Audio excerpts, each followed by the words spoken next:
রমজান মাসে তারাবির সালাত অবশ্যই অ্যাটেন্ড করবেন। তারাবির সালাত মিস করবেন না।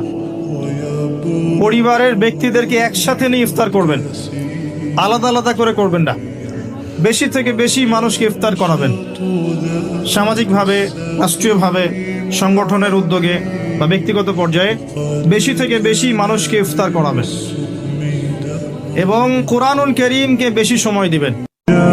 আল্লাহ পাকের শুকরিয়া যে যত বেশি আদায় করবে, আল্লাহ পাক বলেছেন লা ইন শাকারতুম লা আযীদান্নাকুম, তোমরা আমার শুকরিয়া আদায় করো, আমি তোমাদের প্রতি আমার নিয়ামতকে বাড়াই দেব।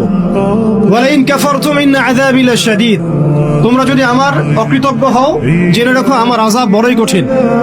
সবসময় চিন্তা করবো আমাকে আল্লাহ কি দিয়েছেন, এটা চিন্তা করবো না আমাকে আল্লাহ কি দেন না। আল্লাহ পাক আমাকে সুস্থ রেখেছেন, নিরাপত্তা দিয়েছেন, আমি খাচ্ছি, পান করছি। এই যে নিয়ামত, আল্লাহ পাকের যে অগণিত নিয়ামত, এটাকে স্মরণ করা এবং সে অনুযায়ী শুকরিয়া আদায় করা। আল্লাহ পাক তো এভাবে বলেছেন, যখন একজন মানুষ মনে মনে আমাকে ডাকে, আমিও মনে মনে ওকে স্মরণ করি।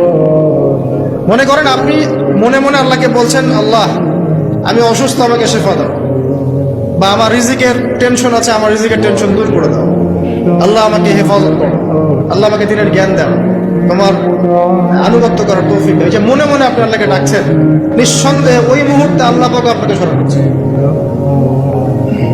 রমজানে আমার শুধু ইবাদত।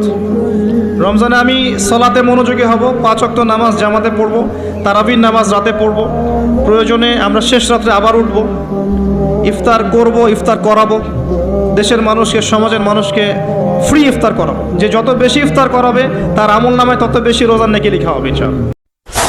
এখানকার সুখও স্থায়ী না, এখানকার দুঃখও স্থায়ী না। এখানে আপনি সুখে আছেন, এই সুখ চিরদিন থাকবে না। এখন খুব সুখে আছি আলহামদুলিল্লাহ, কিন্তু এই সুখ কিন্তু চিরস্থায়ী হবে না, মাথায় নিতে হবে। এখন খুব কষ্টে আছেন, এই কষ্টও চিরস্থায়ী হবে না, সুখ আসবে পরে। এখন সুস্থ আছেন, এই সুস্থতা চিরস্থায়ী হবে না, অসুস্থ হবেন। আবার অসুস্থ আছেন, এই অসুস্থতা চিরস্থায়ী হবে না, আবার আপনি সুস্থ হবেন ইনশাআল্লাহ। মানে দুনিয়াতে কোনো কিছুই চিরস্থায়ী না। কারণ কি? কারণ দুনিয়াটাই তো চিরস্থায়ী না, সব টেম্পোরারি। এটা হচ্ছে দুনিয়ার বাস্তবতা, হাকিকত। কোনটা স্থায়ী? ওয়াল আখিরাতু খায়রু ওয়া আবকা। আখিরাত হচ্ছে চিরস্থায়ী এবং উত্তম, এটা স্থায়ী। এখানে যে খারাপ আমল নিয়ে যাবে, অনন্তকাল ওই খারাপ আমলের ফল তাকে ভোগ করতে হবে। ওখানে যে সৎ আমল নিয়ে যাবে, ঈমান নিয়ে যাবে, অনন্তকাল সে সুখ এবং স্বাচ্ছন্দ্যে থাকবে ইনশাআল্লাহ। এই কথাটা কখনো ভুলে যাওয়া যাবে না। দুনিয়া একটা ক্ষণস্থায়ী জায়গা।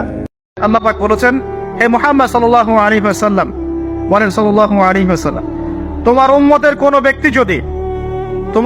কোনো ব্যক্তি যদি আসমান জমিনের সমান গোনা নিয়ে আমার সামনে দাঁড়ায়, আসমান জমিন সমান গোনা নিয়ে আমার সামনে দাঁড়ায়, কিন্তু আমার সাথে শিরকের পাপ নাই, আমার সাথে কোনো শিরকের পাপ করে নাই, ইনশাআল্লাহ আমি আল্লাহ তার সামনে আসমান জমিন সমান ক্ষমা নিয়ে হাজির হব ইনশাআল্লাহ।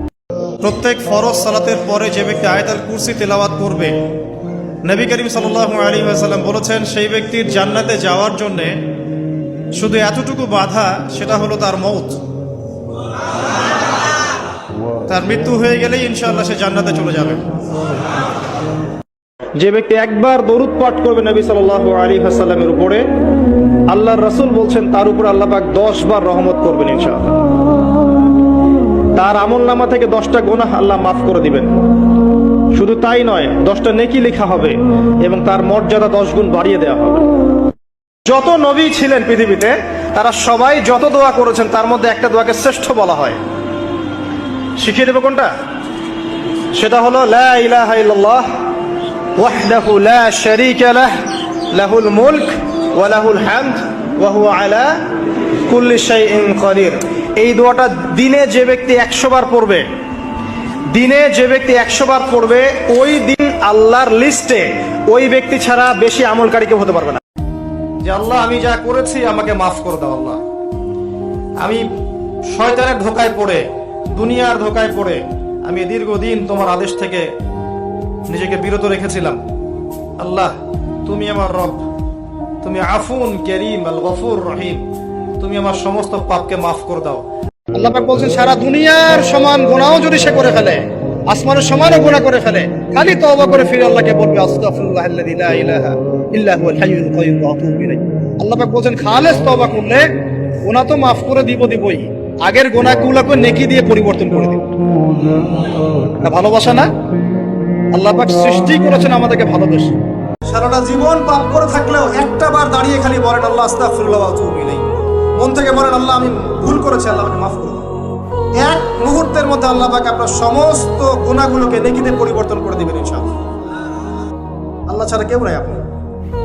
রোজাদারের দোয়া ফেরত দেওয়া হয় না। দোয়া কবুল হওয়ার অন্যতম একটা অস্ত্র হচ্ছে রোজা রেখে দোয়া করা। কেমন করে ফেরত দিবে? আল্লাহর জন্য আমরা না খেয়ে আসি, তাই না? আল্লাহ পাকের মায়া হবে না, দয়া হবে না? আমার বান্দা না খেয়ে আছে, আমার বান্দা পানি ত্যাগ করছে, আমার বান্দা স্ত্রী সহবাস ত্যাগ করছে, হালালগুলো ছেড়ে দিয়েছে আমার জন্য, তা আমি কেন তার দোয়া? অবশ্যই আল্লাহ পাক উপযুক্ত মনে করলে দোয়া কবুল করবেনই করবেন ইনশাআল্লাহ। তবে তাদের জন্য একটা সুসংবাদ, সেটা হলো আল্লাহ পাক তার এই সমস্ত গুনাহ মাফ করে দিবেন যদি মৃত্যুর আগে খালি একবার বলতে পারে আস্তাগফিরুল্লাহ আল্লাযী লা ইলাহা ইল্লা হুয়াল হাইয়ুল কাইয়্যুম ওয়া আতুবু ইলাইহি। আল্লাহ পাক সমস্ত গুনাহ মাফ করার জন্য প্রস্তুত আছেন। যে যত পাপ করেছে জীবনে সিজদায় গিয়ে পড়ে আল্লাহকে বলে রব্বিক ফিরলি, আল্লাহ আমাকে মাফ করে দাও, মন থেকে যদি সেই কথাটা বলে থাকে, আল্লাহ পাক শুধু তাকে ক্ষমাই করবেন না, তার সমস্ত গুনাহগুলোকে আল্লাহ নেকি দিয়ে পরিবর্তন করে দিবেন।